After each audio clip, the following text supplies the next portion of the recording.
Bonsoir à tous. Alors, en effet, merci d'être tous présents à ce rendez-vous de la Fondation. Il est peut-être important en introduction de rappeler de quoi on parle quand on parle de santé et de cadre de vie.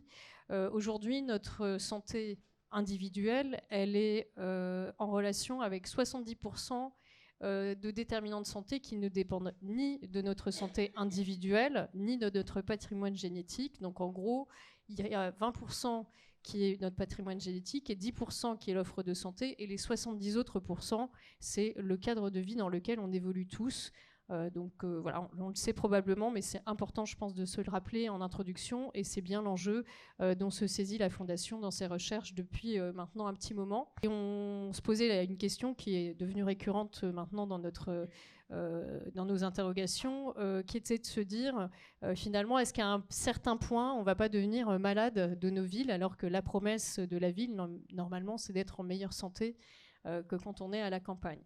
Donc ça, c'est un peu tous les enjeux qu'on s'est posés. Et puis le deuxième enjeu qu'on regarde de façon assez importante quand on considère la question de la ville, c'est bien entendu l'enjeu du nombre, puisque je vous invite aussi à vous attarder sur ce deuxième chiffre, et après j'arrêterai avec les chiffres. On sera 6,7 millions de citadins en 2050. Donc si vous estimez... milliards, pardon, oui, vous avez lu le chiffre, donc c'est très bien. 6,7 milliards de citadins en 2050, donc si vous estimez qu'aujourd'hui on étouffe dans les métropoles, je vous laisse imaginer ce que ce sera dans 25 ans. Et surtout 25 ans, j'ai envie de dire, il n'y a pas si longtemps que ça, donc je me permets de le rappeler également en introduction. En tout cas, ces enjeux et d'autres qu'évoqueront nos invités ce soir vont donner un sens à l'organisation, enfin donner pour nous un sens à l'organisation de cette discussion autour de ce sujet, donc que je rappelle, qui est la mutabilité urbaine et les enjeux écologiques d'aménagement du territoire. On s'attardera un peu en première partie à essayer de définir tout ça ensemble. Longtemps considérés comme des domaines d'expertise et d'action sur l'espace, l'urbanisme et l'aménagement ont eu tendance à se cantonner finalement à des pratiques assez fonctionnalistes qui se renouvellent aujourd'hui, et notamment en réponse à différents enjeux environnementaux, sanitaires, politiques et socio-économiques que nous pouvons connaître. Dans l'accompagnement de ces mutations, il y a évidemment la redéfinition des cadres théoriques. Et sur ce point, je peux dire que voilà, on avance, et c'est aussi une partie du partage qu'on a souhaité avec vous ce soir. Mais pour que ça avance, il y a aussi évidemment la façon dont on souhaite initier un réel changement de paradigme dans les pratiques d'aménagement. Les deux questions qu'on a souhaité se poser ce soir. La première, c'est quelles sont les mises en application possibles des principes de mutabilité et d'écologie urbaine dans l'aménagement des territoires métropolitains. Et la deuxième, c'est comment est-ce qu'on peut redonner une valeur environnementale au sol et transformer en même temps durablement les pratiques d'aménagement pour continuer à vivre en ville. Et j'insiste sur ce mot vivre, puisque vivre, c'est à la fois vivre ensemble, vivre en bonne santé, vivre confortablement. Enfin, c'est un peu le cumul de toutes les exigences qu'on peut avoir dans notre civilisation contemporaine. Donc faire la ville, et ça fera écho à certains d'entre vous, est donc complexe, ça j'invente rien. En tout cas, sur ce point, les faits historiques sont clairs. Nous sommes dans des cadres rigides qui sont très fonctionnels et qui sont hors de la valeur intrinsèque du sol, qui ont contribué effectivement aussi à nous éloigner du propos fondamental qui doit faire la ville, à savoir la création d'un milieu. Alors on accepte tous que la ville c'est un artefact de l'humain, ça je le remets pas en cause, mais il faut que ça fasse écosystème, et il faut aussi qu'on puisse y faire place à la rencontre, à l'indétermination. Sur ce point, j'aime bien aussi citer Lucien Kroll, et à considérer aussi dans ce regard sur la ville le temps long, on y reviendra, l'épanouissement collectif, la transmission, etc. En tout cas, c'est aux fins de faire avancer ces réflexions, qui sont évidemment multiples mais aussi complexes, que la Fondation AIA a souhaité convoquer ce nouveau rendez-vous autour de nos invités. Donc Anne Durand, qui est avec nous, qui est une amie aussi, donc ça me touche tout particulièrement de t'avoir à mes côtés aujourd'hui. Qui est donc architecte urbaniste, maître de conférences à l'École nationale supérieure d'architecture de Paris-la-Villette, qui est membre du laboratoire architecture milieu paysage sur les mutabilités urbaines. Il va falloir vraiment que tu nous racontes ce que c'est que la mutabilité. Je l'ai dit 4 fois déjà. Et donc tu es coprésidente de l'association Zoein, et sur ce point aussi, tu partageras avec nous ce que fait cette association. Daniel Florentin, donc tu es maître assistant à l'École des mines de Paris, chercheur sur les transitions environnementales, énergétiques et sociopolitiques transformant les services urbains.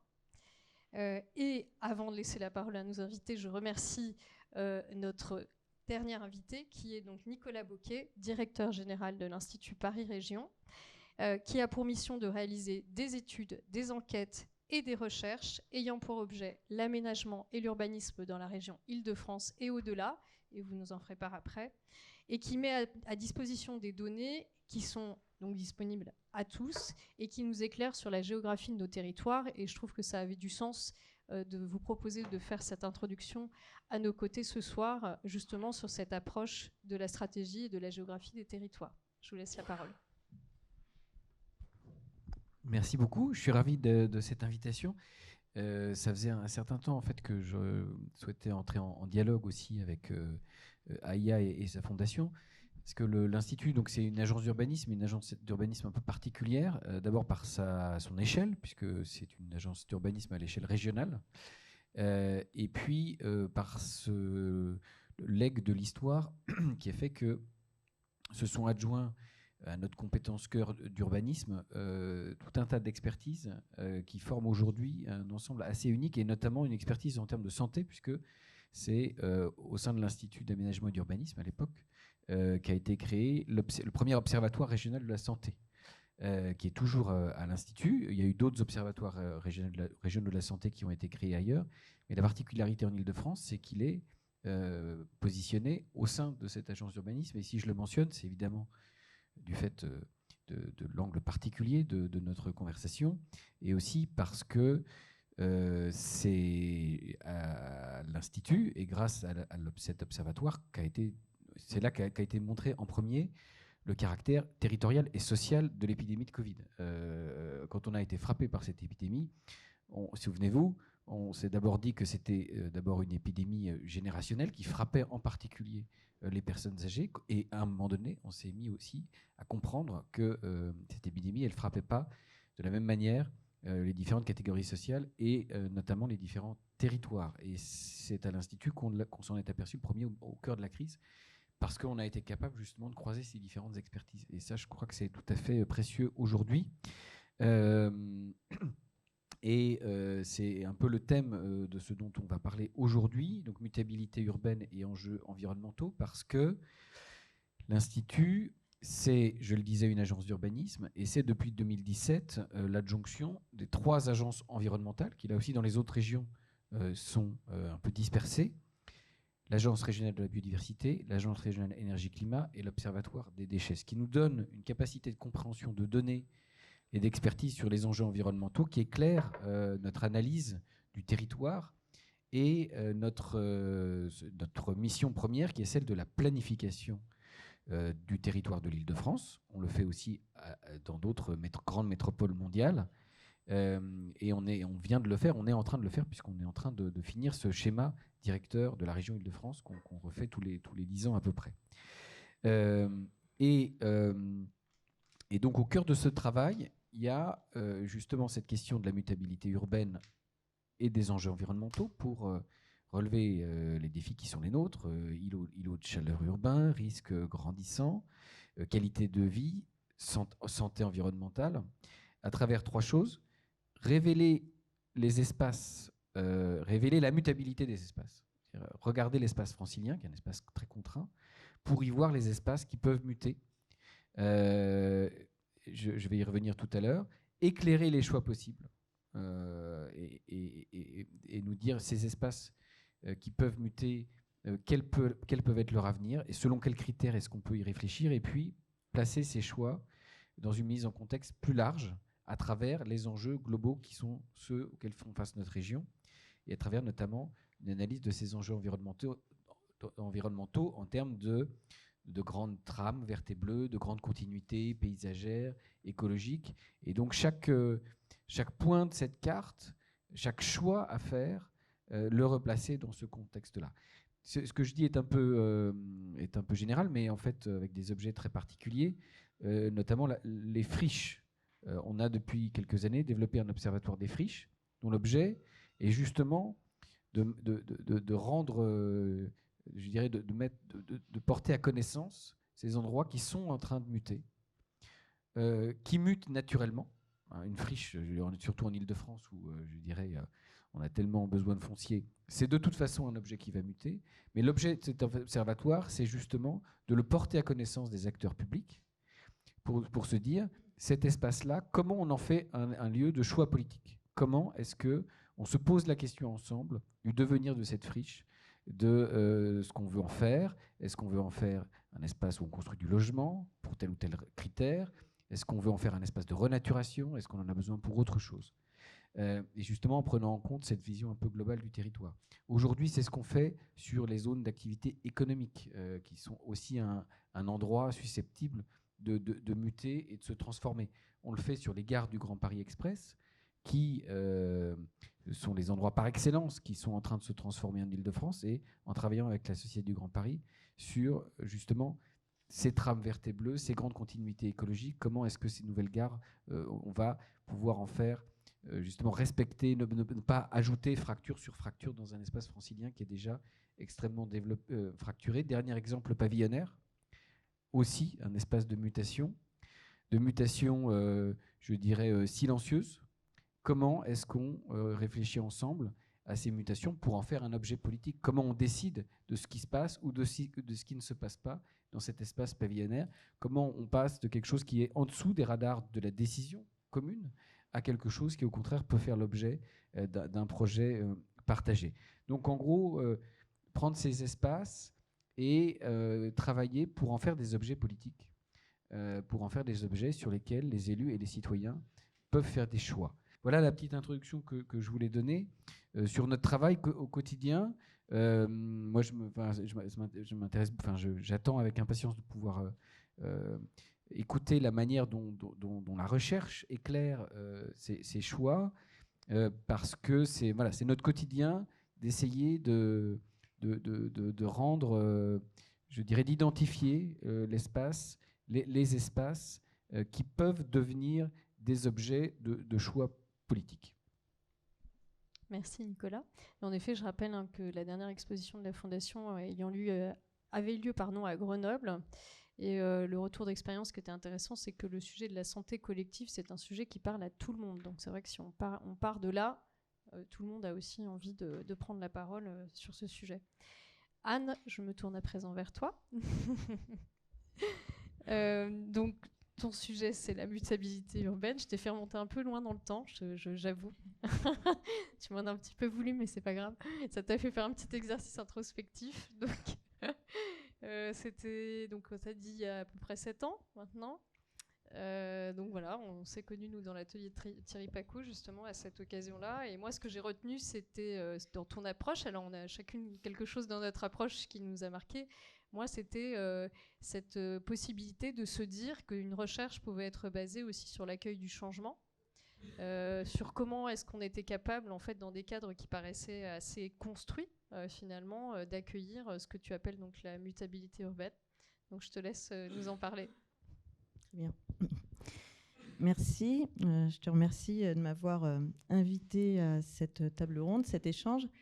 Et en effet, je suis surprise, fière, j'en sais rien, en effet, de voir une conférence qui porte le nom du sujet de ma thèse, donc et de cet ouvrage qui est donc paru en 2017. En effet, ça fait quelques années maintenant, et où j'ai en effet toujours mêlé pratique et recherche depuis la création de mon agence, et toujours m'être interrogée sur les dispositifs auxquels on répondait quand on est dans l'opérationnel. Et du coup, ce qui m'a conduit assez rapidement peut-être à m'interroger et du coup à mener une thèse donc sur ce sujet. Parce que je pense qu'en effet, la recherche permet de prendre du recul et un peu de bousculer des acquis, et donc normalement de changer nos pratiques. Enfin, c'était aussi l'objectif de cette thèse. Donc la mutabilité urbaine, comment je la décris? Je la décris comme la capacité des villes à accueillir le changement et à favoriser les possibles. Donc quand on a dit ça, on peut se dire mais oui, mais toutes les villes sont faites pour réaliser et accueillir le changement. Oui, mais pas tant que ça. c'est-à-dire que je l'ai prise plutôt, je n'ai pas pris la mutabilité, enfin la mutabilité urbaine, pour moi, elle dépasse vraiment le support spatial. C'est vraiment un état d'esprit et une position. Et donc sans revenir sur des constats partagés, la raréfaction des ressources, le dérèglement climatique, etc., qui n'étaient pas si présents pour moi dans cette thèse, enfin dans cet ouvrage. C'était me positionner par rapport à cette manière dont on avait d'intervenir sur le territoire, où justement l'aménagement du territoire, je le considérais qu'il était vraiment pensé dans une économie, enfin ça a été démontré aussi, hein, pensé dans une économie de production, dans une logique de croissance. Et et mes missions aussi à l'étranger m'ont aussi permis de prendre aussi du recul, me dire, bon voilà, on est dans un changement, on est à la fin d'un paradigme, on peut plus dire qu'on est dans une période de pleine croissance et de grande consommation. Comment, et aujourd'hui, on est, et je pense que ce sujet reprend du poids aussi parce qu'avec les démarches du zéro artificialisation nette et les multiples lois qui sont en cours, on est dans une obligation d'intervenir et d'agir autrement. Et donc, déjà à ce moment-là, je me disais la mutabilité urbaine, finalement, je le vois comme une alternative et vraiment un autre rapport au temps, un autre rapport au vivant, un autre rapport à l'espace, en me positionnant un peu pas contre, parce que j'aime pas ça, mais par rapport à la planification rigide qui a aussi dessiné nos territoires, qui était, on est dans un temps linéaire avec un rapport au temps un peu à une certitude par rapport au futur. Et donc la mutabilité, si je devais définir, enfin j'ai défini plusieurs conditions pour la mettre en place. Et la condition 1, c'était un peu accueillir le changement. Donc qu'est-ce que ça veut dire? Et moi, c'était déjà les outils. C'est-à-dire plutôt que les schémas directeurs, je me suis appuyée sur le plan guide. C'était un des premiers plans guides en France, donc à Nantes, et c'est pas un hasard si c'est à Nantes, à mon avis, c'est une ville de négociants, donc c'est un aspect très pragmatique. Et le plan guide était là, c'était un plan qui se faisait au fur et à mesure, qui était revu tous les 3 mois et qui fabriquait une image mentale aussi pour les habitants et qui s'appuyait, donc accueillir le changement, c'est aussi s'appuyer, enfin inventer une histoire commune. Et moi, la question du récit était très importante et aujourd'hui, c'est devenu aussi une chose courante. Enfin, je pourrais aussi parler tout à l'heure de la question de la biorégion qu'on est en train de mettre en place avec une SIC. Et la mise en récit est un sujet essentiel pour développer d'autres manières de penser. Donc ça, c'est la base. Pour moi, c'est un peu une base nécessaire pour agir autrement. Je vais aller rapidement, mais donc dans la deuxième condition qui permettait de dépasser le support spatial et de se dire la mutabilité urbaine, c'est vraiment une alternative à d'autres manières de faire, c'était accepter l'incertitude. Eh bien, pour vous, là, vous dites, mais bien sûr, là, c'est tellement évident, mais c'était avant le Covid. Et c'était avant le Covid, et on était encore dans des logiques voilà, on poursuit, on est dans une logique de croissance. Et j'ai eu l'intuition, mais aussi parce que j'ai pris un terrain de recherche au Mexique. Et le Mexique, c'est un autre rapport au temps. Et d'ailleurs, s'il y avait une échelle de valeur, le présent est le temps le plus important. Et il y avait cette idée que je me disais, en fait, l'incertitude est toujours un frein chez les décideurs. Enfin, ça a été longtemps un frein. Et au contraire, comment l'incertitude peut devenir un moteur, comment on peut devenir un moteur dans les projets. Et ensuite, s'est développé l'urbanisme transitoire, l'urbanisme tactique, mais c'était avant ça en fait. C'était vraiment en 2012-2015, quand j'ai fait cette thèse, ça n'existait pas. Enfin, c'est des éléments, c'est un peu des évidences, c'est-à-dire qu'avant tout, il faut écouter l'habitant, il faut écouter les besoins au moment présent et savoir faire avec pour expérimenter. Donc l'incertitude, c'est le droit à l'erreur, c'est expérimenter. Et je terminerai sur la troisième condition, qui était, enfin il y en avait 3, j'en ai inventé une 4e, qui était d'inverser le rapport économie-écologie. Et ça, c'est finalement en étant responsable d'un module en enseignement sur le rapport économie-écologie.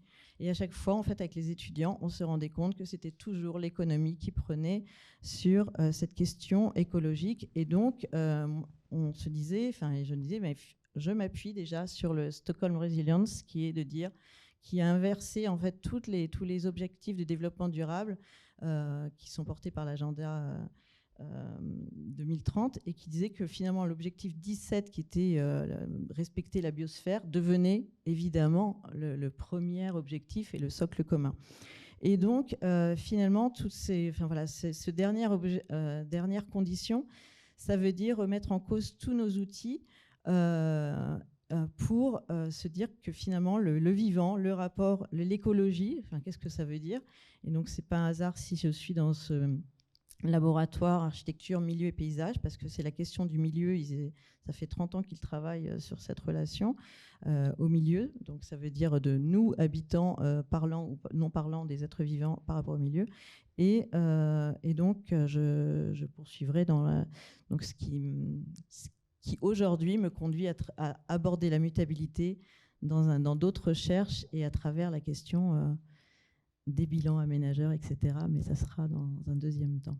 J'ai une question en t'entendant, qui m'interpelle, c'est est-ce que tu penses, donc on comprend cette progression aussi du vocabulaire. Moi je trouve que c'est toujours intéressant de regarder le vocabulaire. On a une personne dans notre comité des experts qui ne fait que ça, qui montre que parfois derrière le changement de vocabulaire, en fait, il n'y a pas de changement de pratique à proprement parler, il y a juste un changement de façon de s'exprimer.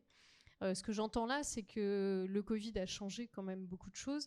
Est-ce que tu penses aujourd'hui que ce terme mutabilité, il a été approprié par d'autres mieux Qu'est-ce que tu en penses ? À mon goût, non, il n'a pas été. Pour moi, il n'est pas utilisé dans la manière dont je l'ai développé. Et ça a été un long choix. C'est-à-dire qu'à cette époque, on parlait beaucoup de résilience et on en parle beaucoup encore, mais je n'ai pas choisi ce terme parce que dans la résilience, en fait, c'est Buzz Olin qui l'a vraiment utilisé aussi par rapport à la question de l'écologie urbaine. Et lui, dès 1973, disait voilà, que c'était la capacité d'une ville à retrouver son identité suite à une catastrophe. Et moi, c'était quelque chose qui ne me convenait pas, en me disant, de toute façon, une ville, peu importe, un environnement qui subit une catastrophe ne peut pas retrouver son identité première. Et donc, dans mutabilité, je trouvais, ce qui m'intéressait, c'était que dans l'étymologie même, il y avait l'idée de motus, de processus, et de mutar, qui était un événement instantané. Donc, il y avait la double dynamique, déjà, du mouvement et de l'événement instantané et du processus, déjà. Et l'autre chose, c'est que pour moi, c'est avant tout... je tiens vraiment, et ça n'a pas adhéré pour répondre à ta question. Je considère que voilà, c'est toujours l'aspect spatial. On pourrait faire un sondage, mais pour moi, c'était vraiment un changement de position d'utiliser ce terme et la volonté de le développer de cette manière. Et malgré tout, eh bien, on en est encore quand même, il me semble, on pense encore à espace. Donc après, il faut voir ceux qui emploient ce terme et comment vous l'employez. Mais... Oui, ça me questionne. J'en partage en tout cas la même opinion sur le mot résilience. Je trouve qu'il faut faire attention aux mots qu'on utilise et surtout ce qu'on veut leur faire dire, effectivement. Et surtout dans la consolidation du récit, comme tu le dis, je pense que c'est quand même important. Donc c'est bien de mutabilité qu'on parle ce soir. Alors merci beaucoup, Anne. Moi, j'avais aussi un sujet de transition. Et pourquoi est-ce que c'est aujourd'hui qu'on se rend compte qu'il y a peut-être quelque chose qui est en train de changer dans ces pratiques d'aménagement? Et je me rends compte en t'entendant, c'est que c'est aussi l'intégration avec le Covid de l'incertitude, la façon dont c'est à nouveau révélé à nous le fait que notre existence est aussi liée à beaucoup d'incertitudes. Moi, j'aime bien aussi la notion de rupture métabolique. Alors, le terme est très marxiste, vous m'excuserez, mais pourtant, il veut bien dire ce qu'il veut dire. Voilà, et je rappelle ce que c'est pour ceux qui ne le situent pas forcément. C'est ce moment, en fait, après la période d'industrialisation, où tous les citadins, progressivement, de génération en génération, se sont vus coupés de la nature, mais pas forcément volontairement, c'est aussi dans l'évolution de la ville et de la société. Paris, c'était Paris champêtre, bucolique, avec des jardins potagers, etc. Puis progressivement, on a enlevé les jardins potagers. On est passé de l'hippomobile qui se baladait dans la rue avec les excréments qu'elle récoltait pour les maraîchages qui étaient à proximité, à la voiture qui l'a remplacée pour un usage tout aussi différent. On a la destruction progressive en fait, de ces jardins potagers autour de l'idée que c'était très ouvrier et que ce n'était pas l'image qu'on souhaitait donner à la ville moderne. On a le déménagement des halles à Rungis, et ça aussi c'est un acte assez important qui va mettre progressivement donc la faune, la flore, donc les poules, les vaches, les cochons, les arbres fruitiers et les légumes à l'extérieur de la ville, et tout ça évidemment en parallèle aussi de la sécurité alimentaire, de la sécurité que s'est mise à offrir progressivement la ville. Et je me rends compte que finalement là-dedans, on a cette idée aussi de certitude, de sécurité et de progrès qui entre en relation avec ces notions d'éloignement de ce qu'est la valeur du sol. Donc là, je fais la transition avec ton analyse, Daniel. Donc toi, ton travail, c'est aussi vraiment de regarder ce qui était... Alors, il y a des publications que tu as fait sur notamment la gouvernance, plus particulièrement, mais aussi évoluer donc, dans l'orientation de ta recherche plus concrètement sur comment se questionnent les aménageurs et finalement, qu'est-ce que on peut apporter dans ce questionnement aujourd'hui. Est-ce que tu peux nous en dire plus ? Oui. Voilà. Ouais. Parfait. Merci beaucoup pour l'invitation et bonjour à toutes et à tous. La façon dont je travaille avec un certain nombre d'aménageurs depuis quelques années peut se retrouver assez fortement liée à une petite histoire qui a été un peu le fil rouge qui a conduit la recherche dont je vais vous parler ce soir. En fait, on avait pu rencontrer cet aménageur du centre de la France qui, en gros, a commencé à se poser une question un peu particulière. Il a sollicité un certain nombre de bureaux d'études pour répondre à la question suivante.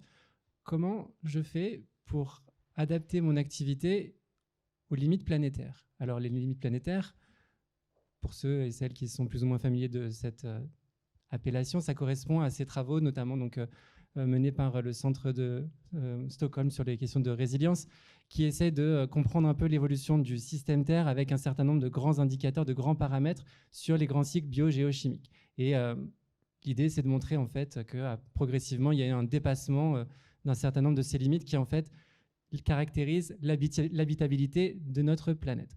Mais on est sur quelque chose qui a une échelle extrêmement macro, et donc la question que lui se posait, c'est fondamentalement, quand moi je dois faire une opération urbaine, comment ce cadre m'influence, me transforme, comment en fait j'arrive à repenser un peu différemment ces questions d'habitabilité. Quand il a posé cette question, le bureau d'études qui a répondu, l'A7, clairement lui a dit « on ne sait pas trop ». On va essayer de trouver et de découvrir avec vous. En fait, l'A7 était aussi pour la première fois sollicité sur cette question-là et a essayé d'avancer un petit peu. Alors, bon, après, les propositions qui ont été faites, on pourrait en discuter, mais le point qui était intéressant, c'est de se dire qu'il y avait, pour un aménageur, une vraie connexion à faire entre des questions sur l'habitabilité qui se réfléchissent à un niveau extrêmement global et la manière de le décliner sur des opérations très concrètes d'aménagement. Et donc, qu'est-ce qu'il y avait en fait derrière cette demande de la part de l'aménageur ? En fait, il y avait sans doute le sentiment relativement diffus que le modèle actuel de fonctionnement des aménageurs était, en tout cas de l'aménagement, non seulement dysfonctionnait, mais atteignait des formes d'obsolescence d'une certaine façon. Donc nous, ce qu'on a commencé à faire avec cet aménageur-là, comme avec d'autres aménageurs volontaires, chaque fois ce sont des aménageurs publics locaux, ça a été de se dire comment en fait on redéplie le métier d'aménageur et un certain nombre des métriques qui le constituent. On a un modèle qui fonctionne essentiellement autour d'un principe, le principe de financement des aménageurs, en grande partie repose sur le fait qu'on va vendre des droits à construire. Donc on est sur quelque chose qui d'une certaine façon va permettre de donner une certaine valeur à des formes d'artificialisation. On comprend assez vite que ça pose des problèmes de compatibilité quand on se fixe des objectifs de zéro artificialisation nette ou d'un certain nombre d'autres incitations à justement limiter la consommation d'espace. D'ailleurs, on pourrait même s'interroger si cette considération d'un zéro artificialisation nette permet d'aller justement de traiter ce problème-là, vu l'ensemble des discussions qui correspondent globalement à une recherche de toutes les exceptions possibles pour l'appliquer. Peut-être que pour traiter le problème, il faudrait aller vers du zéro artificialisation brute, qui serait sans doute plus simple et plus concret dans la manière de pouvoir traiter cette question de la mutabilité et de forcer à muter que sur de la construction existante. Derrière ça, en fait, la question importante, c'est de se dire comment les aménageurs ont pu travailler jusqu'à présent avec un certain nombre de métriques et comment ces métriques sont transformées, bousculées par un certain nombre de considérations comme ces questions de limites planétaires qui correspondent à des problématiques qui n'ont pas forcément été traitées par les aménageurs historiquement. Les aménageurs ne se préoccupent pas nécessairement des cycles du phosphore, des cycles de l'azote. Les aménageurs se préoccupent depuis assez peu de temps de l'empreinte carbone de leurs opérations. Les aménageurs se préoccupent un petit peu progressivement, peut-être pas d'une manière complètement aboutie, des questions liées à la biodiversité. Et pourtant, tous ces éléments caractérisent le cadre de vie, la façon dont nos milieux sont habitables. Et donc l'enjeu, c'est vraiment d'arriver à transformer les métriques qui gouvernent l'aménagement pour y faire rentrer en fait les questions du vivant, de la matière, de l'énergie. C'est un peu de la façon dont nous, on a essayé de traduire un peu donc, les grandes limites planétaires. C'est de se dire qu'appliqué au domaine de l'aménagement, mais en fait, qu'est-ce que ça implique? C'est donc tout ce qui concerne les logiques extractives pour pouvoir construire, pour pouvoir aménager, donc tout ce qui concerne la matière. C'est tout ce qui concerne également la coexistence entre humain et non humain avec le vivant. C'est aussi tout ce qui concerne l'énergie et la manière dont on peut travailler sur certaines formes d'énergie. Et en fait, si on y réfléchit, c'est un peu une question comptable. Alors, quand je dis que c'est une question comptable, peut-être que certains s'inquiètent en se disant qu'on va passer un examen de gestion comptable qui, a priori, ferait fuir sans doute la plupart d'entre nous dans cette salle, moi le premier. Mais peut-être en prenant la comptabilité au sens fort et premier du terme. En gros, une comptabilité qui, pour pouvoir fonctionner, a besoin de ne pas être tenue par des comptables. Enfin, d'une certaine façon, la comptabilité la plus efficace serait celle qui ne serait pas tenue par des comptables. Et elle repose sur 4 fonctions à laquelle nous, en tout cas dans les travaux qui ont été menés notamment par Alexandre Rambaud, elle repose sur 4 fonctions. Cette comptabilité à laquelle nous, on en a ajouté une 5e qui sert un peu d'élément fédérateur entre ces 4 fonctions. Quand on est dans des logiques de comptabilité, l'idée est à la fois de compter, donc c'est la pratique assez simple de numération, mais aussi de prendre en compte comment on arrive à intégrer un certain nombre d'éléments pour pouvoir les faire compter dans une décision. Il y a aussi la partie de rendre compte, donc comment on arrive progressivement à évaluer et pouvoir donner un certain nombre d'éléments d'évaluation sur l'élément mesuré. Et enfin, il y a être comptable qui, là, correspond à des formes de responsabilité. Donc, il y a une dimension dans la comptabilité qui implique des enjeux éthiques sur la responsabilité associée aux éléments qu'on a pris en compte. Donc, si on intègre un certain nombre de domaines, on se retrouve aussi à un moment responsable de l'évolution de ces domaines. Et c'est ce qu'on a essayé de résumer par l'idée de faire compter, comment on arrive à faire compter le vivant, comment on arrive à faire compter la matière, comment on arrive à faire compter l'énergie dans les choix pris par les aménageurs, les collectivités sur différents projets d'aménagement.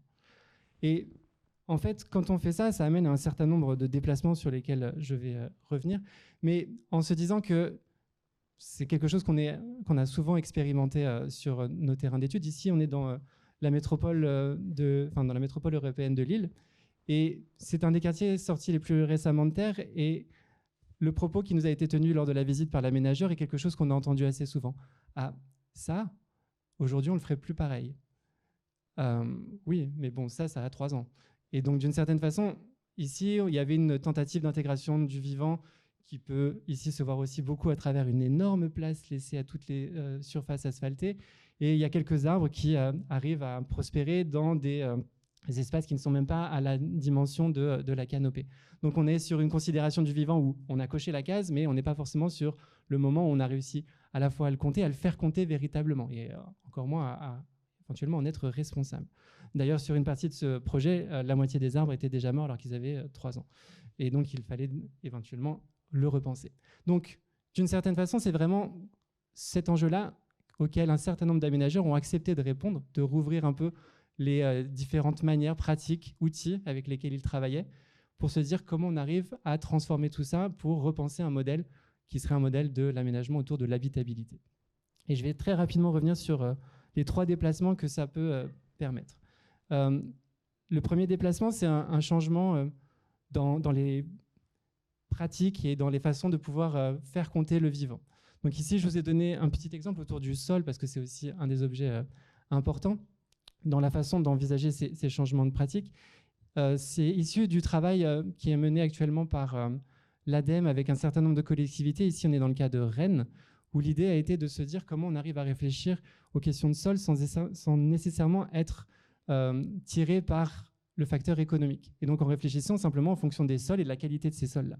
Alors on en est à un stade encore tout à fait embryonnaire, mais l'idée c'est d'arriver à une cartographie assez simplifiée sur laquelle vous allez avoir en gros l'état initial en fonction de différentes catégories de sol. Alors les catégories de sol, vous pouvez sans doute les voir, c'est des choses qui sont assez simples. C'est du urbanisé, plus urbanisé un peu moins, de la biodiversité urbaine, des espaces agricoles plus ou moins ouverts, des espaces naturels avec une qualité de naturalité plus ou moins élevée, jusqu'à des espaces naturels d'importance exceptionnelle.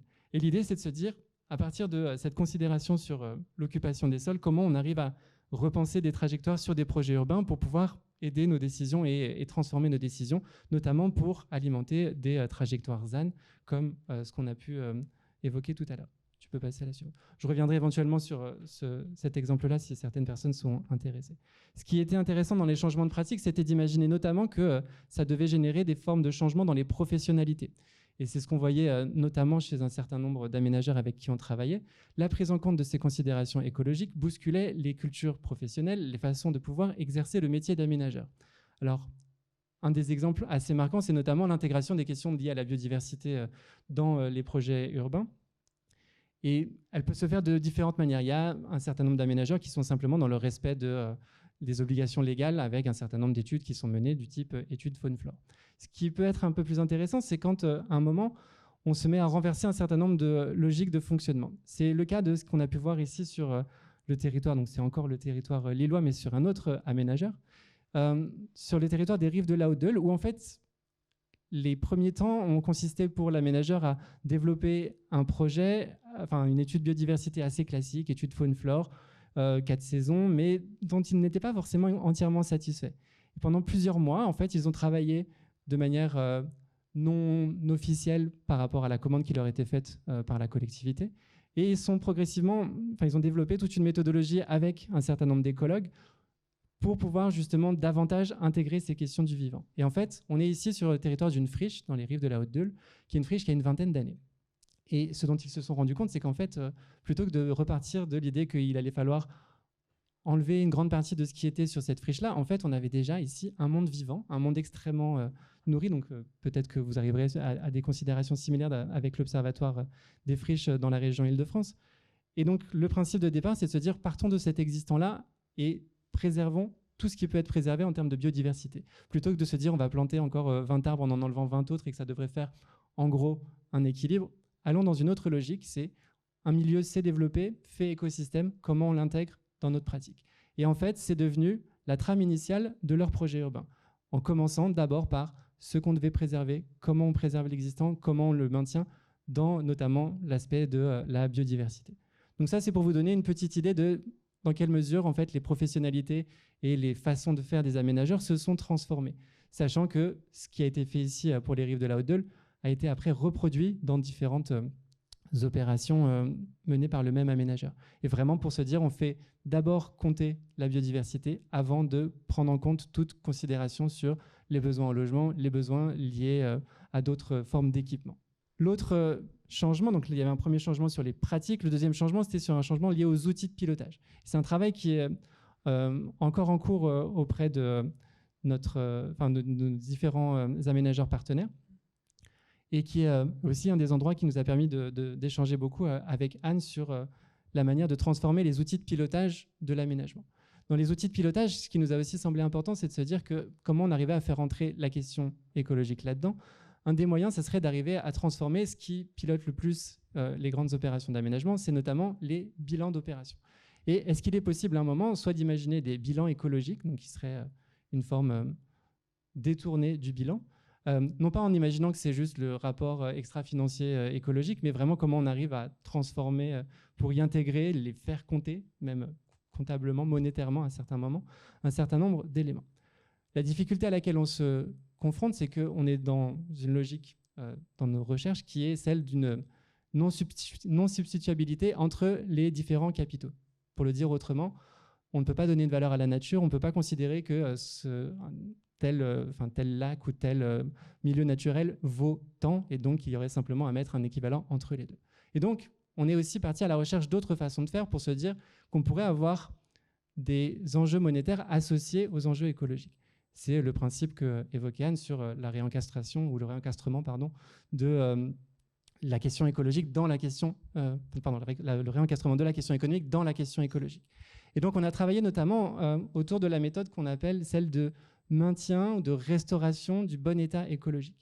Ici, je vous ai mis très rapidement donc un peu l'espèce de chaînage qu'on est en train de mettre en place avec les aménageurs, où l'idée c'est d'arriver à qualifier correctement l'état actuel de l'écosystème pour progressivement essayer d'envisager quel pourrait être le potentiel d'amélioration de cet écosystème par rapport à l'état actuel, et de regarder en fait quels seraient les coûts associés pour arriver à ce bon état écologique. Alors, il y a évidemment une question au milieu qui est la question piège, c'est quoi le bon état écologique? Et c'est évidemment là où c'est un point extrêmement important, parce qu'on n'a pas de vision normative sur ce sujet-là. Évidemment, il y a des choses qui sont informées par un certain nombre d'éléments scientifiques, notamment liés aux travaux d'un certain nombre d'écologues, mais si vous mettez 5 écologues dans une salle, vous n'êtes pas sûr d'avoir 5 visions complètement arrêtées, en tout cas pas uniformes. Et c'est aussi un des enjeux qui permet de se dire qu'à ce moment-là, on retrouve une dimension politique, puisque l'idée, c'est aussi de pouvoir discuter collectivement de ce bon état écologique à atteindre, informé par un certain nombre de données sur les questions liées au sol, liées à d'autres éléments de la biodiversité de ce projet. Et donc, voilà, l'idée, c'est d'arriver progressivement à faire en sorte que dans les projets urbains, on arrive à intégrer cette question de bon état écologique et de comment on arrive à le faire compter et à lui donner une valeur qui, en fait, a des éléments monétaires. Ce n'est pas une monétisation du vivant, c'est plus, en fait, combien ça coûte de pouvoir trouver des bonnes conditions d'habitabilité, combien ça coûte de pouvoir restaurer éventuellement un état écologique pour atteindre un niveau satisfaisant, dans des limites à définir collectivement et donc politiquement. Et le dernier petit déplacement que je voulais évoquer, c'est une des conséquences un peu de ce qu'on a pu évoquer sur les changements dans les professionnalités ou le changement dans les façons d'avoir des outils de pilotage. C'est le changement qui concerne les temporalités et le rôle des aménageurs. Les aménageurs, à un moment, travaillent pour la plupart du temps avec des concessions d'aménagement qui donc ont une durée limitée. Et donc, ils peuvent avoir éventuellement des projets extrêmement ambitieux sur un certain nombre de dimensions écologiques. Se pose la question de comment ces différents espaces vont être maintenus, entretenus, une fois qu'ils auront été restitués à la collectivité, ce qui est la plupart du temps le cas. Et donc, en fait, ce qu'on a pu observer, c'est que sur ces questions de transition écologique et d'intégration des questions écologiques pour les aménageurs, l'une des implications, c'était aussi de se dire que les aménageurs pouvaient être aussi présents une fois la concession achevée, avoir un rôle qui serait aussi un rôle de gestionnaire. Alors, on peut le voir dans un certain nombre de projets, notamment portés par Paris Métropole Aménagement, et qui progressivement changent un peu la donne sur la façon dont les aménageurs transforment leur cœur d'activité. C'est aussi dans ce cadre-là qu'on peut imaginer que l'étape d'après, et qui correspond déjà à un état de fait dans certains territoires, ça serait d'aller non plus vers des aménageurs qui s'occuperaient de toute la partie de transformation d'un espace public et pour le livrer à un moment à une collectivité, mais dans une logique qui serait celle du ménagement. Comment arriver progressivement à transformer ou à gérer un espace en intégrant toutes les biocapacités de ce territoire, comment on arrive à faire en sorte que tout ceci fonctionne avec des contrats qui ne seraient plus forcément des traités de concession d'aménagement, mais qui pourraient être des traités de concession de gestion-exploitation, de maintenance et exploitation, de soins de ce territoire-là, et qui donc transformerait encore plus radicalement le rôle des aménageurs qui déjà s'est modifié. Et donc, à la fois, il s'est modifié en amont avec le développement davantage d'études pour nourrir ce qu'on évoquait avant sur la prise en compte de la biodiversité ou de ces éléments-là. Mais c'est aussi en aval sur la capacité à pouvoir justement être un gestionnaire et non plus simplement un organisateur de projets urbains. Et peut-être trouver aussi plus facilement des relais dans les autres dispositifs, dans les collectivités, auprès des départements, etc. Je pense que c'est ça aussi peut-être l'enjeu. C'est un des enjeux de toute façon de savoir comment se fait le passage d'un acteur à un autre pour un projet. Et là, en fait, on peut supprimer éventuellement cette étape-là en organisant justement le fait qu'elle puisse être que cette transition soit justement modérée par le fait que les acteurs de l'aménagement vont rester une fois le projet terminé. Oui, surtout qu'on définit des missions qui sont sur des temps très longs et parfois qui deviennent d'ailleurs très très longs en se disant qu'ils finiront, mais qui finalement parfois ne finissent même pas. Donc, c'est aussi peut-être une autre manière de pouvoir considérer une opération d'aménagement. Quand est-ce qu'une opération d'aménagement est terminée? Alors, il y a la vision légale de la chose qui est d'une certaine façon le moment où le contrat de concession d'aménagement est terminé. C'est objectivement vrai. Il y a une autre façon de le voir, c'est qu'il n'y a aucun moment où un territoire cesse d'évoluer. Et d'une certaine façon, le jour où l'aménagement s'arrête, c'est que ce territoire-là n'a plus d'utilisation et n'a plus d'utilisateurs non plus. Donc, c'est aussi une manière de se mettre dans l'idée qu'une opération d'aménagement n'est jamais terminée. Elle est toujours encore en train de se faire. Merci beaucoup, Daniel. J'introduis la seconde partie. On va entrer un peu plus dans les quelques exemples que vous aviez souhaité partager les uns et les autres avec nous. Je suis pas très polie, mais je commence par un exemple introductif que j'ai voulu partager, qui est en relation avec un quartier qu'on connaît tous très bien en tant que Parisiens, qui est le quartier des Batignolles.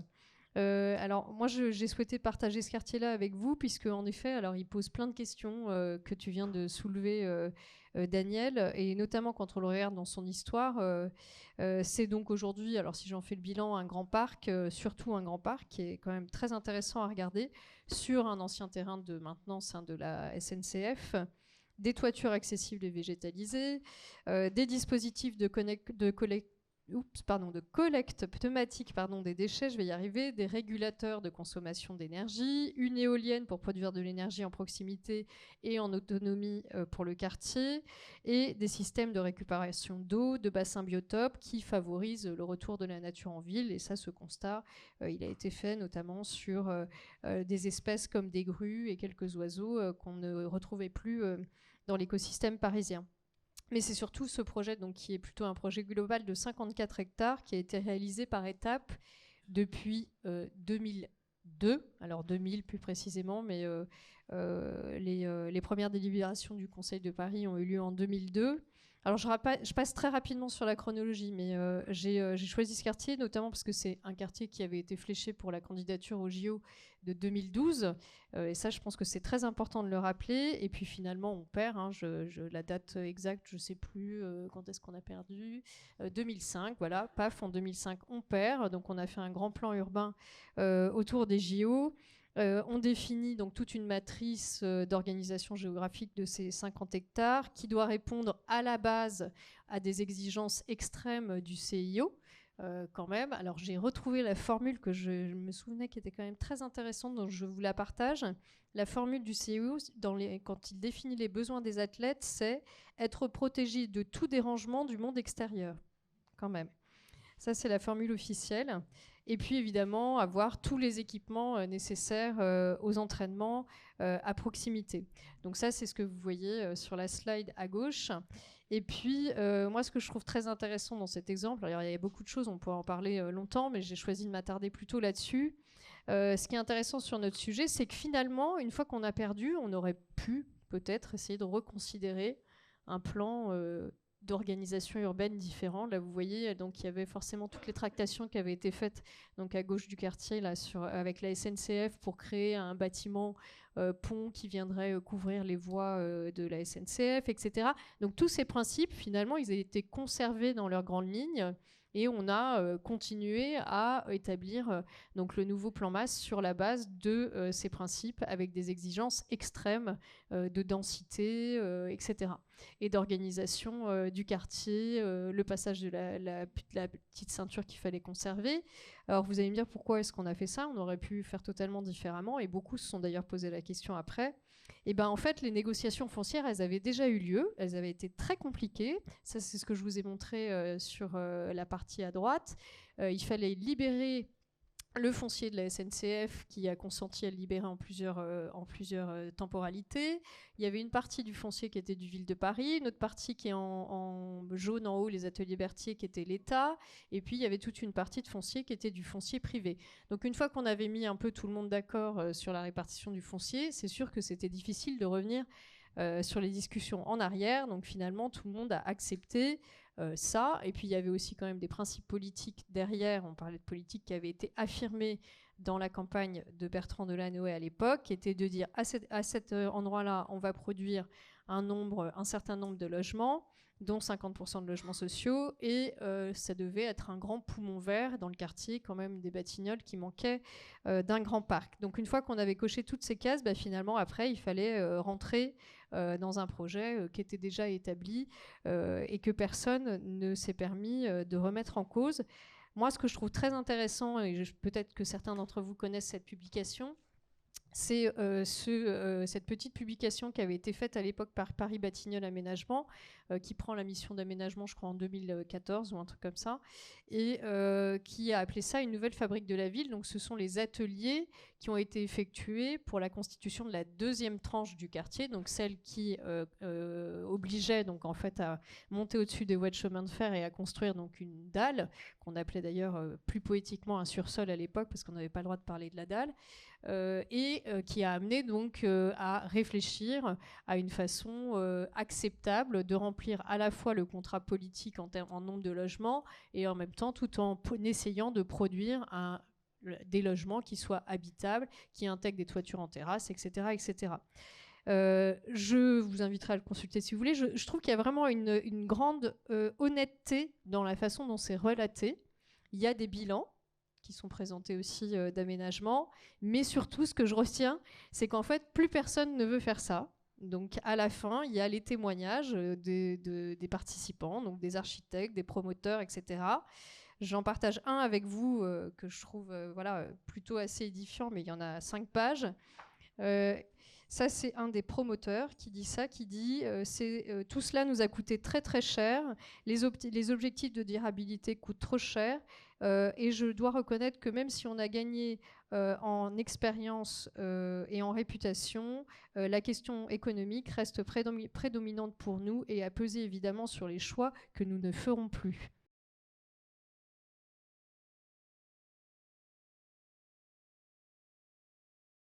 C'était un peu la façon dont je souhaitais introduire ce propos, parce qu'il montre quand même d'une certaine façon un peu aussi les limites face auxquelles on s'est retrouvé confronté. Heureusement, il y en a plein qui les dépassent, les limites. Moi, j'ai découvert ça aussi avec vous et avec les exemples que vous avez présentés. Mais voilà, le moment crucial, ça reste quand même cette façon dont on discute sur le bilan d'aménagement, qui n'est pas toujours présent, qui n'est pas toujours clair. Voilà. Anne, Daniel?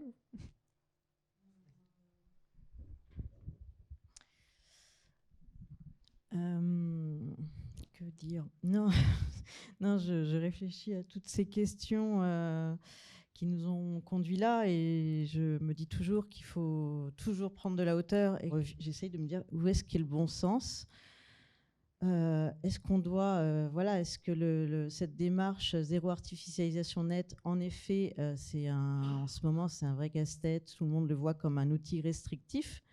Et moi, j'essaie de me dire que c'est au contraire une opportunité, et que ça va dire qu'on va réussir peut-être à se dire que cette planète, on a un bien commun. Enfin, ça paraît peut-être basique de dire ça, mais revenir honnêtement sur se dire, mais on a tout ce qu'il faut, et même en termes d'espace construit, on a tout ce qu'il faut, et au lieu de peut-être...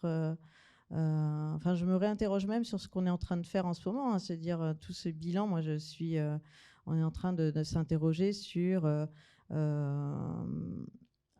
comment finalement on intègre des valeurs, des externalités positives et négatives dedans. Donc ça veut dire qu'on complexifie un peu le bilan, mais pour justement le transformer. Je ne sais pas si chacun sait ce que c'est un bilan aménageur, parce que c'est quand même un truc un peu très technique. Mais en fait, toute notre économie repose sur ça, c'est-à-dire qu'on a des bilans où en fait, pour faire un projet, on a quelqu'un on doit se reposer sur un bilan prévisionnel et financier avec des dépenses, des recettes, et si ça s'équilibre, on fait le projet. Si ça s'équilibre pas, on fait pas le projet. Et donc, le foncier, c'est du droit à construire, comme le disait Daniel. Et donc, tout le monde, là, aujourd'hui, s'interroge en se disant, mais en fait, on arrive tellement aux limites planétaires, donc comment on réinterroge tout ce bilan et comment on intègre plus de choses. Mais, moi, je suis assez partisane de me dire, mais déjà, on a déjà tout ce qu'il faut, en fait. Et donc, dans ce cas-là, la mutabilité, elle revient vraiment dessus. Comment est-ce que toi, par exemple, tu rentres en dialogue avec l'aménageur avec lequel tu travailles en ce moment, la Villanova ? C'est quoi votre...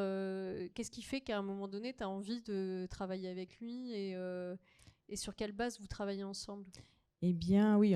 Donc cet aménageur, on a répondu à un appel à projet, un appel à manifestation d'intérêt dont on a été lauréat et qui était de s'interroger sur la qualité du logement. Et donc, l'aménageur, moi, j'ai dit, la qualité du logement, elle passe par toute la chaîne de production, donc d'analyser toute la chaîne où se trouve la qualité dans le logement. Et je voudrais avoir connaissance de vos bilans et pour se dire, est-ce que la qualité, on peut l'intégrer dans le bilan ? Et donc, on a travaillé à bilan ouvert. Et ce qui était intéressant, c'est que c'est dans une ville où justement la qualité de l'air, la qualité environnementale peut être vraiment interrogée, parce qu'on a Berlétan, qui est une ville entourée de raffineries et d'usines pétrochimie. Donc, qu'est-ce que ça veut dire habiter de manière avec manière qualitative dans cet univers. Donc, voilà, du coup, nous, on travaille. Finalement, on aborde la question de la santé et de savoir construire ou pas construire, habiter dans un univers comme ça. Qu'est-ce que ça signifie pour un aménageur qui cherche une rentabilité dans son opération? Et donc, ça veut dire inventer plein de systèmes vertueux pour compenser quelque chose qui n'est pas là à l'état originel. Je partage une partie de ce que disait Anne. Je pense que, en revanche, sur le côté, en fait, ça ne se pose qu'à une échelle beaucoup plus large. Je pense qu'il y a justement des formes d'intervention qui peuvent se manifester à différentes échelles. Et c'est aussi un des travaux qu'on essaie de mener avec les aménageurs, en se disant que leur rôle avec les aménageurs avec lesquels on travaille, qui sont généralement assez volontaristes dans la remise en cause de leur fonctionnement, c'est aussi un moment de pouvoir travailler en retour vers la collectivité, de ne pas être simplement le bras opérationnel de la collectivité pour développer et mettre en œuvre un projet, mais aussi d'être un outil pour pouvoir à un moment questionner la collectivité sur ses aspirations à telle ou telle, pour mettre en œuvre telle ou telle ambition écologique notamment. Et de ce point de vue-là, en fait, une partie du travail que l'on peut observer, c'est aussi d'arriver à outiller ces acteurs-là dans leur forme de négociation avec la collectivité, et en replaçant aussi le débat financier aussi dans cette perspective-là, à savoir que Anne le décrivait, en fait, sur une opération, à un moment, est-ce que les recettes et les dépenses s'équilibrent? Mais une partie de ces recettes peuvent être aussi directement liées à de l'argent qui soit sous la forme de subvention, soit sous d'autres formes de participation, va être directement donné par la collectivité ou d'autres acteurs. Et donc, c'est aussi de se dire, à un moment, si on veut avoir telle ambition écologique, voilà quel en sera le coût. Qui le paye? Est-ce que c'est quelque chose qui doit être payé de façon endogène par une opération, par la constructibilité? Est-ce que ça doit être payé par l'impôt? D'une certaine façon, c'est le principe. Si on dit que la collectivité rajoute des participations, c'est donc que collectivement, on accepte que la collectivité ait plus d'ambition sur tel ou tel projet. Et donc, c'est se remettre à aussi positionner ces questions-là en termes d'arbitrage à mener pour une collectivité sur comment on finance des formes d'aménagement. Alors typiquement, sur une collectivité comme Tours, il y a d'énormes ambitions écologiques affirmées, mais il n'y a aucun budget qui suit de ce point de vue-là. Chaque opération doit être autonome sans participation financière des collectivités. Quand on est sur le territoire de Lyon, on est dans une logique bien différente. Et pourtant, les deux collectivités sont dirigées par des élus écologistes dans ces deux cas présents. Pour réagir sur plusieurs points, le premier, c'est que je suis frappé et ça corrobore ce dont on est en train de parler. Les aménageurs sont vraiment et notamment les aménageurs publics, mais pas seulement, sont vraiment dans une réflexion très radicale. La prise de conscience très claire que leur métier ne sera plus jamais le même et qu'il faut absolument changer de modèle. Ça, c'est très frappant. Et c'est avec un contraste très fort avec d'autres secteurs. Je pense au secteur de la logistique, qui est dans un déni complet, dans, par exemple, des réactions extrêmement négatives par rapport aux règles qui sont mises en place dans le SDRIF, tout simplement parce qu'on considère qu'on ne peut plus tartiner des zones logistiques sur de l'espace agricole le long d'une voie rapide. Et donc là, il y a vraiment, on voit par contraste, hein, et du coup, les réflexions que vous disiez sur des nouveaux modèles de l'aménageur qui reste en tant que garant d'un type de fonctionnement, notamment un fonctionnement écologique, mais pas seulement, probablement. C'est intéressant parce qu'on voit, par exemple, les aménageurs, je pense à Grand Paris Aménagement, aussi la recherche, par exemple, sur le foncier économique, ne plus vendre le foncier, garder le foncier, etc. Donc, on est quand même dans des logiques où on replace l'aménageur dans un rôle de très long terme, alors qu'il peut poser question, hein, parce que c'est pas neutre.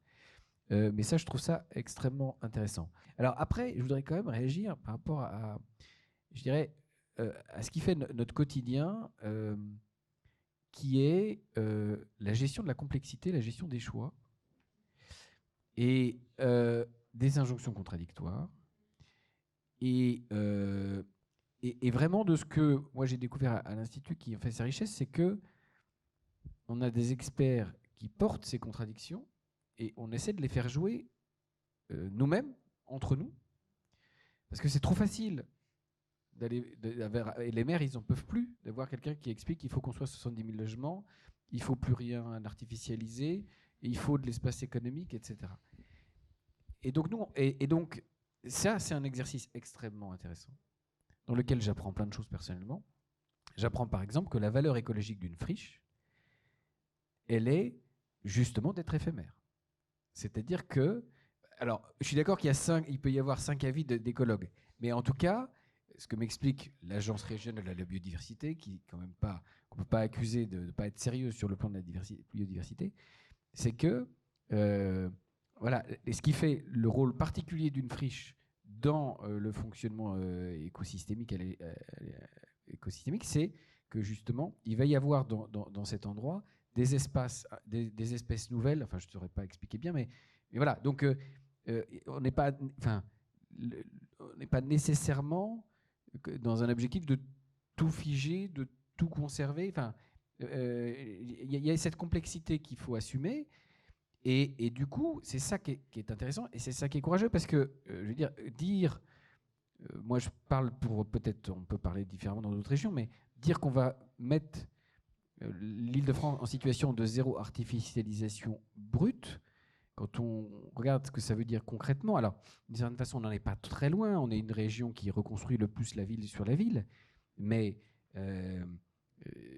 mettre une région de 12 millions d'habitants qui produit une grande partie de la richesse de notre pays et qui, soit dit en passant, est quand même une des sources majeures de la redistribution sociale qui fait quand même la caractéristique de notre système global et qui, je dirais, arrive à produire cette richesse en lien avec un écosystème monde. On n'est plus dans les grandes heures de la mondialisation, certes, mais on ne peut pas concevoir cette région sous cloche comme n'étant pas inséré dans un système de création de valeur mondiale. Je dis peut-être des gros mots tout d'un coup, mais enfin, c'est quand même ça la réalité de notre société. Et donc, de la même façon, dire, oui, on doit construire 70 000 logements. Oui, on a aujourd'hui 2 fois plus de demandeurs de logements sociaux qu'il y a 10 ans. On a 20% de la population qui est en situation de suroccupation dans son logement. C'est 2 fois plus que sur le reste du pays. Donc oui, il faut construire. On a une crise sociale, une crise du logement qui est une crise sociale. Et non, je ne pense pas qu'on puisse y remédier simplement en allant réinvestir les maisons de centre-bourg de la Creuse. Non, il n'y a pas que la Creuse. On a travaillé là-dessus, je suis d'accord. Mais ce que je veux dire, c'est que je pense qu'il faut assumer la complexité, la nécessité de faire des choix et qu'il faut mettre tous les éléments dans l'équation parce que sinon on va dans un mur en fait. On se heurte à des réalités économiques que je pense qu'il faut prendre en compte parce que c'est ce qui crée de la richesse et c'est ce qui crée de l'égalité dans notre société. Il faut prendre en compte des questions sociales. Donc je suis Éric Hamelin, sociologue urbaniste, je fais partie du comité de la Fondation.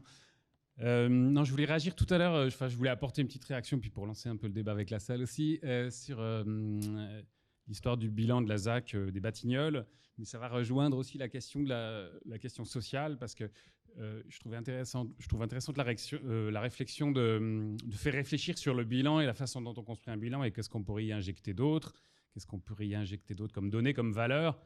Et avec l'exemple de la ZAC des Batignolles, moi j'avais envie de dire, mais ce qu'il y a à rajouter là-dedans, c'est qu'est-ce qu'il y a eu dans ce projet, c'est la demande sociale. Et c'est une valeur une demande sociale préexistante, c'est-à-dire dans un Paris avec une grande densité où il y a peu d'espaces verts, dans des espaces habités extrêmement bitumés, extrêmement étouffants. La demande sociale de la population, c'était d'avoir des parcs en plus. Et d'ailleurs, on le sentait à l'époque du début de la ZAC Batignolles. Je crois que c'est quelque chose qui était une pression dans beaucoup de quartiers parisiens. On a depuis créé d'ailleurs un certain nombre de parcs un peu partout. Hein. Et souvent, on a créé des petits parcs aux frais de la municipalité et non pas dans le bilan d'une ZAC. Donc si on reprend l'histoire, et c'était intéressant ce que tu disais, Christine, sur le vécu des opérateurs qui visiblement sur cette ZAC des Batignolles les promoteurs ont dû assumer le coût d'une demande sociale qui dépassait largement l'échelle de la ZAC, qui était un énorme parc et un poumon vert supplémentaire dont Paris a clairement besoin. Enfin, en tout cas, la demande sociale, la demande politique, électorale était là. Donc ça me semble évident qu'il faut prendre en compte dans le bilan d'une ZAC, c'est un argument que je vous donne pour vos prochaines discussions avec des opérateurs, prendre en compte cette demande sociale et ramener la collectivité à cette demande extérieure à la ZAC. Qu'est-ce qu'on y met ? Si on y construit un grand parc qui répond à une demande qui est bien au-delà des futurs habitants de cette ZAC, il est évident qu'il doit y avoir un financement qui doit aller au-delà de celui de la vente de la charge foncière des quelques promoteurs qui s'y installent. Et juste un dernier mot là-dessus pour faire un petit lien aussi avec votre évocation du ZAN, du zéro artificialisation nette. Moi, je suis personnellement un partisan résolu du net et pas du brut. Hein. Et effectivement, parce que je pense que sinon, on ne peut absolument pas adapter les projets au territoire. Et quand on transforme une friche comme la ZAC des Batignolles, pour revenir à cet exemple, on fait de la renaturation. On part d'un sol qui est dégueulasse, qui était avec du ballast ou du bitume ou des trucs comme ça. Ça coûte très cher. On renature dans des zones pour ramener du vert en ville. C'est l'intérêt du zéro artificialisation net, c'est qu'on donne un argument pour convaincre les collectivités d'investir dans cette renaturation de zones extrêmement bitumées, de zones extrêmement minérales où les gens souffrent de leur cadre de vie parce qu'ils le trouvent trop minéral. Avec zéro artificialisation nette, vous leur donnez un argument pour remettre du vert dans des endroits où il n'y en a pas et récupérer des droits à construire à d'autres endroits en contrepartie.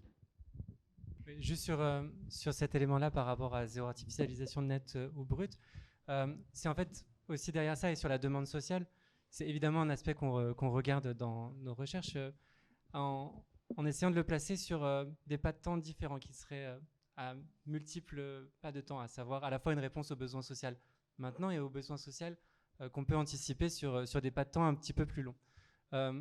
Prenons un exemple comme la ville de Rennes, avec laquelle on a travaillé assez fortement. La ville de Rennes prévoit une croissance démographique de, en gros, 100 000 habitants d'ici les 10 prochaines années. Ce qui est énorme. Enfin, c'est 25% d'habitants en plus à l'échelle de l'agglomération.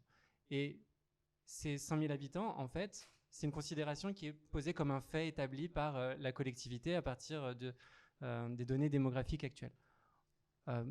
En pratique, c'est quelque chose qu'on peut tout à fait questionner pour tout un tas de raisons, notamment liées aux biocapacités du territoire. Le territoire de Rennes, pour tout ce qui est son approvisionnement en eau, dépend d'un certain nombre de châteaux d'eau dans le centre de la Bretagne.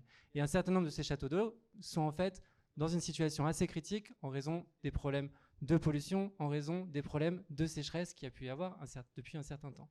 Et donc en fait, l'idée que passer dans une logique de zéro artificialisation nette, ça permet finalement de pouvoir quand même construire ou non à d'autres endroits, c'est pour moi pas forcément poser la question dans les bons termes. Les bons termes, je ne sais pas si je les aurais nécessairement, mais d'une certaine façon, un des enjeux, c'est d'arriver à qualifier correctement le besoin en fonction des capacités territoriales et des biocapacités territoriales. Et de ce point de vue-là, typiquement, rester pour un territoire comme celui de Rennes dans une logique de croissance démographique importante, c'est se voiler la face complètement sur l'incapacité du territoire à pouvoir répondre à des demandes simples sur la disponibilité de la ressource en eau. Merci beaucoup pour vos 4 interventions très richissimes.